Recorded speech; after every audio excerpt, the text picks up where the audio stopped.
Have you ever considered this? What if the Bible's first book, Genesis, isn't just a story about the past, but is actually a detailed blueprint for the future? We're about to dive into a fascinating theory that argues exactly that. Okay, so the whole idea we're breaking down today really comes down to this one verse from Isaiah. It's used as a kind of key suggesting that everything that's going to happen at the very end of time was actually spelled out right at the very beginning. So just to be clear, our job here is to walk through the logic of this particular interpretation, step by step. We're not saying it's right or wrong, we're just explaining how the argument is made. All right, let's get into it. Right, so the fundamental idea is this. Genesis isn't just about the past. It contains a prophetic timeline. The source argues that to really understand the end, you have to go all the way back to the beginning, to the creation story itself. So, how does this argument actually get started? Well, it all begins with the 6 days of creation. The claim here is that they're not just a poetic account, but a kind of hidden outline for all of modern science. Just look at how they map this out. Day 1, the heavens and the earth, that's astronomy. Day 3, separating land and sea, creating plants, you've got geology, oceanography, botany. Then you get to days 5 and 6 with all the animals, and that's biology. The argument is that a divine blueprint for science was laid out from the very start. But according to this interpretation, that perfectly ordered creation, the one declared very good, was almost immediately challenged. A prophecy was given that would kick off a major conflict, one that would lead to a great corruption, not just of behavior, but of biology itself. This verse right here is pointed to as the very first prophecy in the entire Bible. It's seen as setting the stage for a massive conflict between two bloodlines, or as the text says, two seeds, the seed of the woman and the seed of the serpent. Now, to really get how this source sees the conflict playing out, we have to figure out who it's talking about when it mentions the sons of God a few chapters later. So, who exactly were they? And this is a really critical distinction the source makes. It acknowledges that, yeah, in the New Testament, the term means believers, but it argues that in the Old Testament, in the context of Genesis and Job, the phrase sons of God always refers to angels. And that interpretation is the foundation for what comes next. And this is what that union supposedly created. According to this view, when these sons of God, interpreted as fallen angels, had children with human women, the result was a hybrid race known as the Nephilim, the giants of old legend. So here's the absolute key to this argument. The source claims the arrival of the Nephilim wasn't just a moral problem, it was a physical, biological corruption.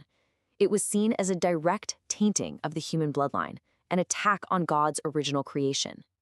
Things got so out of hand, this biological corruption became so widespread that the source argues it called for a massive divine intervention on a planetary scale.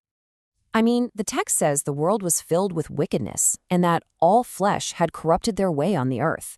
This led to a divine resolution to, wipe the slate clean with a global flood. But there was this one exception, Noah. He is described as blameless or perfect in his generation. Now, the source text argues this isn't just about him being a good guy. It's interpreted as him being genetically pure, that his family bloodline had somehow remained untainted by the Nephilim. And then there's this phrase that gets repeated over and over and over again when Noah is told to build the ark, according to their kinds. The argument here is that this was about way more than just getting a variety of animals. It was about preserving the original, uncorrupted genetic blueprints of every single species. So when you look at it through this lens, the Great Flood is completely reframed. It wasn't just a punishment for bad behavior. It was a radical act of restoration, a planetary genetic reset. Okay, so that's the ancient story. But how does it supposedly connect to the future? Well, according to the source, the key to unlocking that is actually hidden in plain sight, in a parable told in the New Testament. So how does this all tie together? The source we're looking at points to a very specific parable told by Jesus, claiming it's the key that explains what was really going on way back in Genesis. What you're seeing here is a direct comparison. In his parable of the weeds, Jesus talks about a field sown with good seed, but an enemy comes and sows weeds among them. The source maps this right on top of Genesis, saying the good seed is the pure human line of Adam and Noah, and the weeds are that corrupted Nephilim bloodline. And just like that, you have a line drawn straight from the ancient past to the prophetic future. In this view, the story from Genesis isn't just history, it's actually a chilling warning for what's to come. And this verse is really presented as the final piece of the puzzle, the one that ties it all together. The source argues Jesus is making it plain. The conditions on earth right before the end will be just like the conditions right before the flood, specifically that corruption of the flesh. Which brings us right up to today and the core of this source's modern-day warning. It concludes that only in the last half-century or so has humanity, for the first time since Noah, developed the technology, like genetic engineering, to fundamentally alter and corrupt created life, thereby fulfilling that ancient prophecy. So when you step back, what we've just walked through is this really intricate argument connecting creation, ancient corruption, prophecy, and even modern science into one single narrative. It presents Genesis not just as a book of beginnings, but as the essential key to understanding the end. It really leaves you with a question, doesn't it? What does this kind of interpretation tell us about our ongoing search for meaning in these ancient, powerful texts?